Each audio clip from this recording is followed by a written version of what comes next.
देखने में लगता है कि हम समुद्र में पहुंच गए हैं और मछलियां हमारे आसपास तैर रही हैं। तो आप भी आइए हमारे साथ इस बड़े से मॉल में, जो कि राहु का काफी बड़ा मॉल है। और क्योंकि वह आजादी से घूम रहा था तो मुन्ना भाई को यह अच्छा नहीं लगा। हेलो दोस्तों, आज मेरा बर्थडे है, तो आज हम दिन भर में कई तरह की एक्टिविटी करेंगे और आप लोग भी हमारे साथ देखिए कि आज हम दिन भर में क्या क्या करने वाले हैं। और आज हम अपने मुन्ना भाई को कमरे में बंद करके पूरी तरह से आजाद छोड़ देंगे। तो आप देख सकते हैं इसी कमरे में मुन्ना भाई आज पूरे दिन रहने वाला है। इसके लिए हमने खाने का इंतजाम कर दिया है, जो कि मजे से खा रहा है। अब हम दरवाजा बंद कर देते हैं। चीटिंग करता है तू। हमेशा की तरह अपनी सीट की पेटी बांध लीजिए। और इस बार भी सारी एक्टिविटी को करने के लिए हमने चुना है इंदौर शहर को। तो भाइयों चलते हैं, लेट्स गो।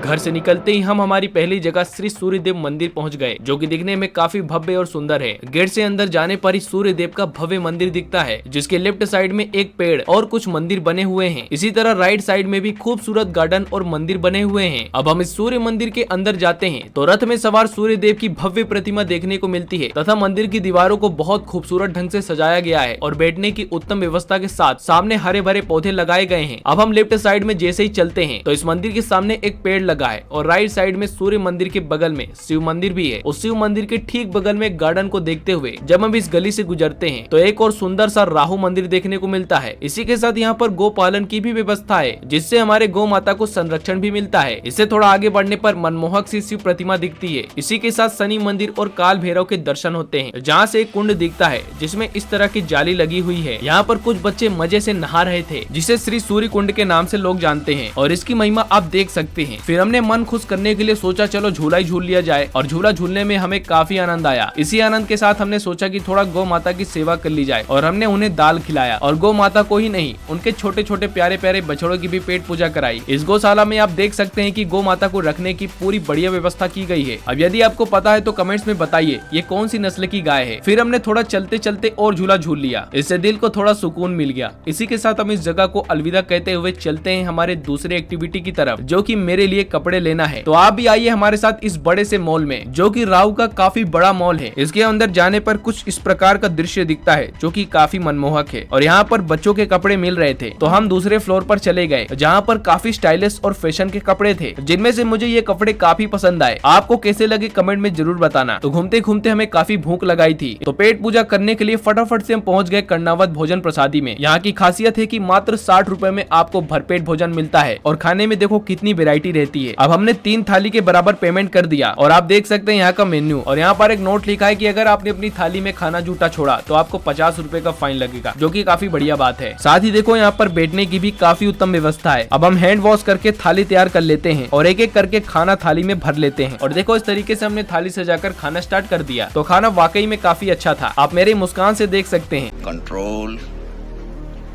इसके बाद जैसे ही हम बाहर निकले तो हमें सेकंड हैंड बाइक्स के काफी सारे शोरूम दिखे, जहां से आप सेकंड हैंड बाइक ले सकते हैं। अब यहां से निकलने के बाद हम पहुंच गए लो प्राइस बर्ड शॉप पर। यहां पर कई तरह की मछलियां और पक्षियों को सेल करने के लिए रखा गया है। आप देख सकते हैं कि कितनी रंग बिरंगी मछलियां और कलरफुल वातावरण है। यहाँ पर मछलियों को प्राकृतिक रूप से वातावरण देने के लिए उन्हीं के वातावरण के अनुसार माहौल देने का प्रयास किया गया है। देखने में लगता है कि हम समुद्र में पहुंच गए हैं और मछलियां हमारे आस पास तैर रही है, जिसको देख कर दिल खुश हो गया। अब हम पक्षियों वाले सेक्शन में जाते हैं तो देखो इन्हें भी पेड़ पौधे के साथ जंगल वाला वातावरण देने का प्रयास किया गया है। लेकिन ये कितना भी प्रयास कर ले, आजादी तो सभी को पसंद होती है, कैद में कोई भी नहीं रहना चाहता।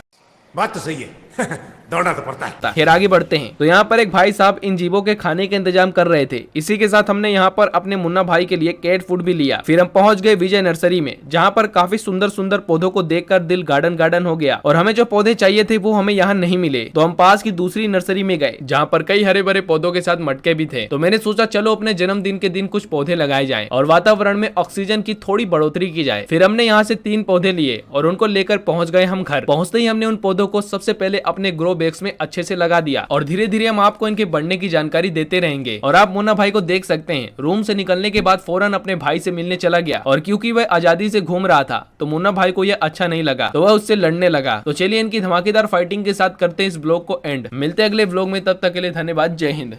और अगर तुम लोग नए हो तो सब्सक्राइब करो, वो जो लाल वाला बटन है उस पर फूट फेंक के मारो या फिर मोमबत्ती, मुझे नहीं पता, बस क्लिक हो जाना चाहिए।